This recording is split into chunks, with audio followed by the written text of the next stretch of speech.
Good morning dear student. आज हम जो टॉपिक पढ़ेंगे उसका नाम है विषाणु या वायरस। क्या नाम है? विषाणु या वायरस। देखो, विषाणु या जो वायरस जो शब्द है इसकी उत्पत्ति लैटिन शब्द से हुई है। यानी विषाणु कैसा शब्द है, या वायरस जो है वो क्या है, लैटिन शब्द है और जिसका मतलब होता है विषाणु, पॉइजन मॉलिक्यूल। क्या होता है इसका अर्थ? विषाणु। क्या होता है इसका अर्थ? विषाणु। यानी विषाणु जो है वो लैटिन भाषा का शब्द है जिसका अर्थ होता है विषाणु। क्या होता है? विषाणु। देखो, जो विषाणु जो होते हैं इनको नग्न आंखों के द्वारा देखा नहीं जा सकता है। विषाणुओं को नग्न आंखों के द्वारा नहीं देखा जा सकता है, ठीक है। और जो विषाणु होते हैं इनको हम फिल्टर पेपर या फिल्टर पत्र के द्वारा भी छान नहीं सकते। विषाणु को हम फिल्टर पेपर या फिल्टर पत्र के द्वारा भी छान नहीं सकते हैं, ठीक है। जो विषाणु जो होते हैं इनकी खोज, विषाणुओं की खोज इवानोवस्की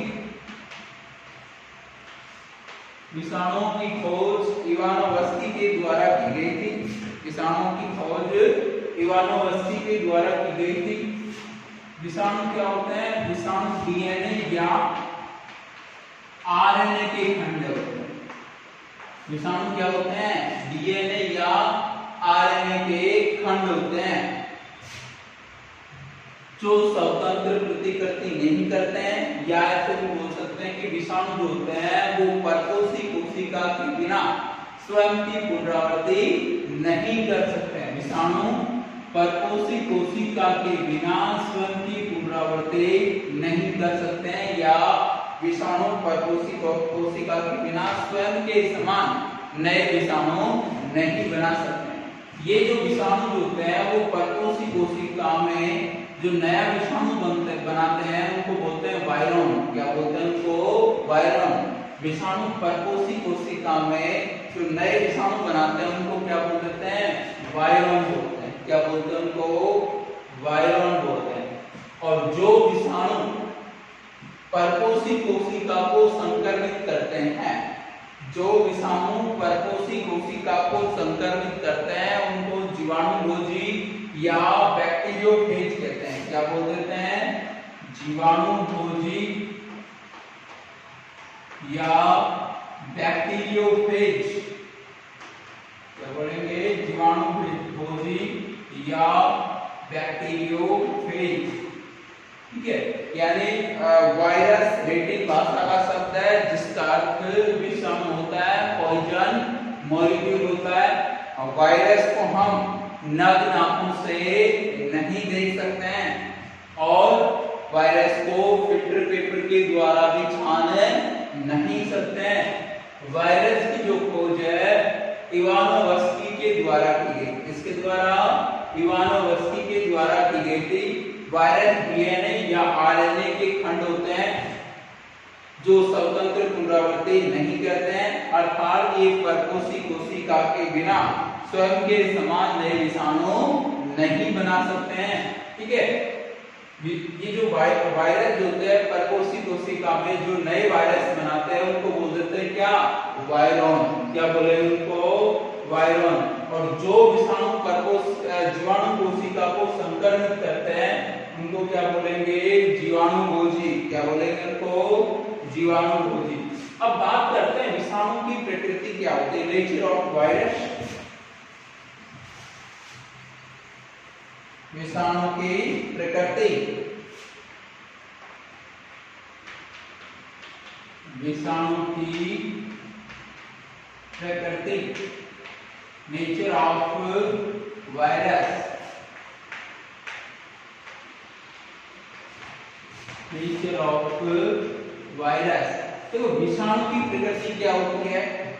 पहली जो प्रकृति है, विषाणु कणिकीय संरचना के रूप में पाया जाता है। विषाणु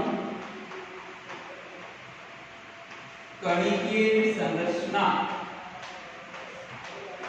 विषाणु कणिकीय संरचना के रूप में पाया जाता है, ठीक है। दूसरा क्या है? विषाणु ताप दाब रसायन।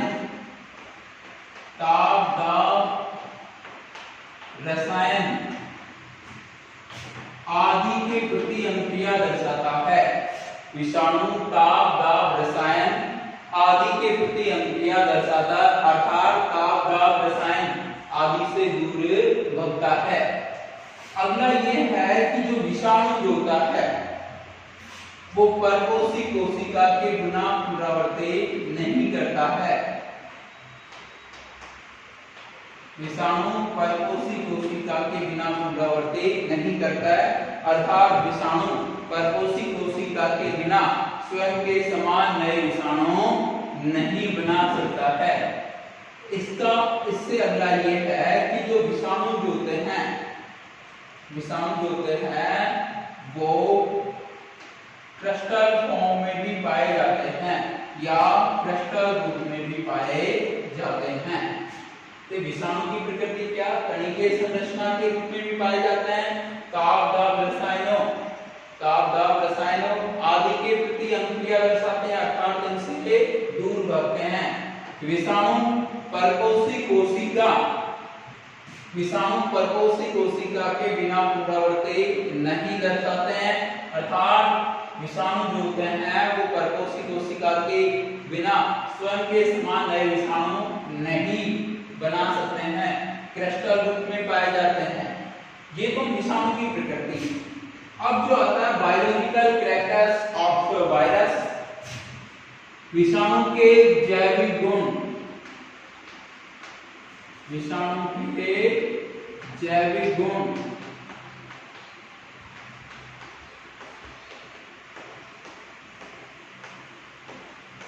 विषाणु के जैविक गुण यानी जो विषाणु होते हैं उनके जैविक गुण कौन कौन से होते हैं।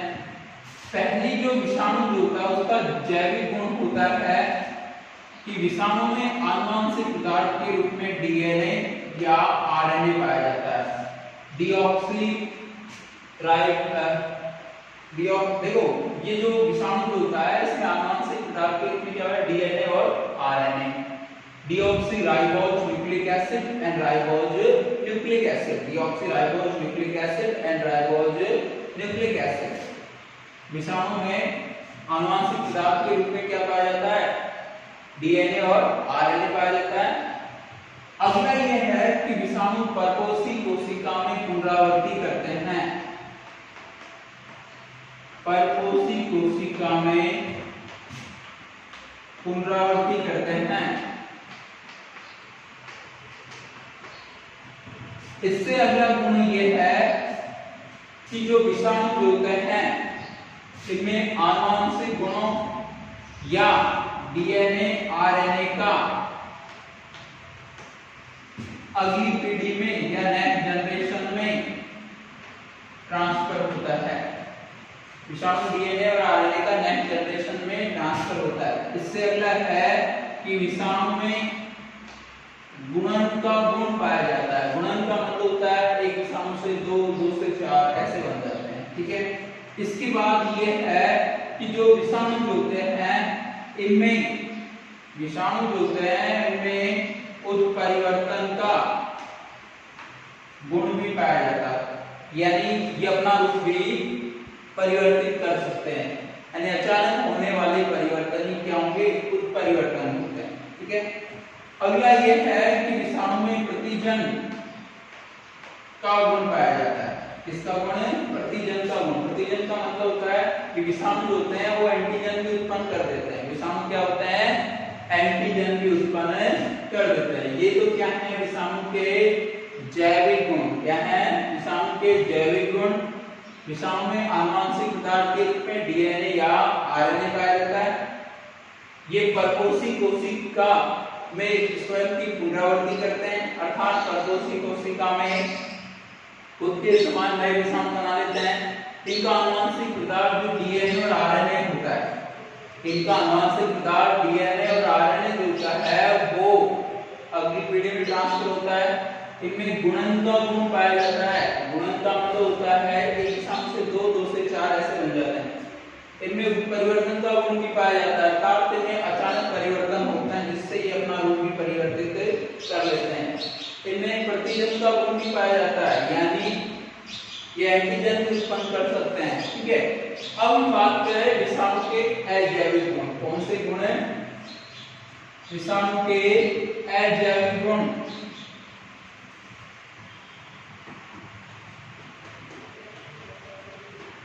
विषाणु के अजैविक गुण, यानी विषाणु निर्जीव होता है, इसके क्या क्या गुण होते हैं। देखो पहला तो ये है कि जो विषाणु होता है, विषाणु जो होता है वो निष्क्रिय अवस्था में पाया जाता है। विषाणु क्या है, निष्क्रिय अवस्था में पाया जाता है। पहला विषाणु का निर्जीव गुण क्या है, विषाणु जो होता है वो निष्क्रिय अवस्था में पाया जाता है। दूसरा है विषाणु क्रिस्टल रूप में पाया जाता है, क्रिस्टल रूप में पाया जाता है। तीसरा क्या है कि जो विषाणु जो होता है उसमें एंजाइम अनुपस्थित होते हैं, विषाणु में श्वसन नहीं होता है, विषाणु में पाचन नहीं होता है, विषाणु में क्या नहीं होता है, पाचन नहीं होता है। विषाणु स्वतंत्र पुनरावृत्ति नहीं होती है, स्वतंत्र पुनरावृत्ति नहीं होती है, विषाणु में स्वतंत्र पुनरावृत्ति नहीं होती। देखो विषाणु के निर्जीव गुण कौन कौन से हो गए। विषाणु जो होते हैं वो निष्क्रिय अवस्था में पाए जाते हैं, क्रिस्टल रूप में होते हैं, ठोस रूप में हो सकते हैं। इनमें एंजाइम क्या होता है, अनुपस्थित होते हैं, यानी एंजाइम नहीं होते हैं। श्वसन भी क्या होता है, नहीं होता है। पाचन भी नहीं होता है। ये परपोषी कोशिका के बिना, ये परपोषी कोशिका के बिना स्वयं की पुनरावृत्ति नहीं कर सकते हैं, यानी बिना कोशिका के खुद के समान नए विषाणु नहीं बना सकते। ये तो हम पढ़े थे विषाणु की प्रकृति, विषाणु के जैविक गुण, विषाणु के अजैविक या निर्जीव गुण, विषाणु के अजैविक या निर्जीव गुण। प्रकृति कैसे होगी, कणिकीय संरचना के रूप में पाए जाएंगे। ताप दाब रसायनों की प्रति ये क्या करते हैं, अनुक्रिया दशा दूर भगते हैं, प्रकोष्ठी कोशिका में पुनरावृत्ति करते हैं, क्रिस्टल रूप में पाए जाते हैं। विषाणु के जैविक गुण कौन से हो गए, आनुवंशिक विकास के रूप में डीएनए आरएनए पाया जाता है। परपोषी कोशिका में पुनरावृत्ति करते हैं, यानी खुद के समान नए विषाणु बना लेते हैं। डीएनए और आरएनए जो होते हैं ये अगली पीढ़ी में चले जाते हैं। इनमें गुणन का गुण भी पाया जाता है। गुणन का मतलब होता है कि एक विषाणु के द्वारा दो से चार ऐसे बनते हैं। इनमें उत्परिवर्तन का गुण पाया जाता है, यानी अपना रूप बदल सकते हैं। प्रतिजन गुण पाया जाता है, यानी ये एंटीजन भी उत्पन्न कर सकते हैं। निर्जीव गुण कौन कौन से हुए, निर्जीव गुण कौन कौन से हुए, निष्क्रिय अवस्था में रह गए, क्रिस्टल रूप में भी पाया जाएगा, एंजाइम भी अनुपस्थित होते हैं, श्वसन भी अनुपस्थित होता है, पाचन नहीं होता है और स्वतंत्र पुनरावृत्ति नहीं होती है। ठीक है, इसके बाद हम पढ़ेंगे जो विषाणु जो होता है, विषाणु जो होता है उसका हम नामकरण जो होते हैं वो कैसे करते हैं।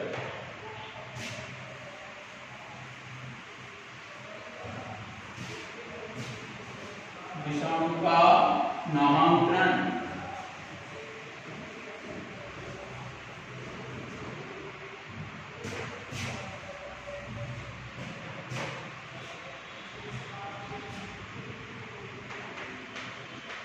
विषाणु का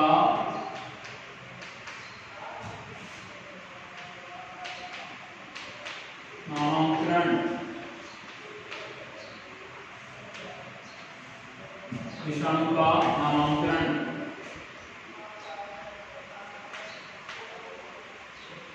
nomenclature of virus, nomenclature of virus। देखो विषाणु का नामकरण अंतरराष्ट्रीय नामकरण समिति करती है। कौन करती है, अंतरराष्ट्रीय नामकरण समिति। ठीक है, विषाणु का नामकरण कौन करती है, अंतरराष्ट्रीय नामकरण समिति जो होती है वो विषाणु का नामकरण करती है। अब विषाणु का